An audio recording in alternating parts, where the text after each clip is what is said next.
Before we get to some of our countywide numbers, let's take a look at the statewide case curve. Georgia reached an average of nearly 6,300 new cases a day last week. That's within the preliminary data window, so we will very likely see that tally go up as the state counts more test results. But that is already 25 times higher than just 2 months ago when Georgia averaged less than 250 new cases a day. It's also much higher than the 4,700 cases a day at this peak in July of 2020. We're now reaching levels where we start comparing to the height of the pandemic in January.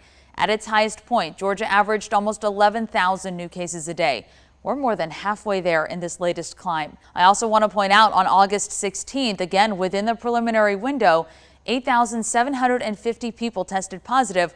We haven't seen a number that high since mid-January. Meanwhile, Bibb County averages 153 new cases a day. That's just shy of the 160 average at the peak in January.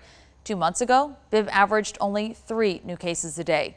On August 16th, Bibb recorded its second highest daily case count of the entire pandemic, with 198 people getting the virus. That same day, Houston County recorded its 5th highest daily case count of the pandemic at 197 new cases. Houston's average sits slightly lower than Bibb's at 139 new cases a day, a far cry from 2 months ago when the average was 2. It's also inching closer to the peak in January when Houston added 194 new cases a day on average. Lawrence and Wilkinson counties also have some of the highest spread rates in our area.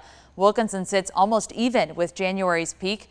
Lawrence isn't quite there yet, but did record one of its highest daily case counts of the pandemic last week. We will continue to track all of these numbers for you so we can break down the latest trends. I'm Caitlin Heck, 13 WMAZ News.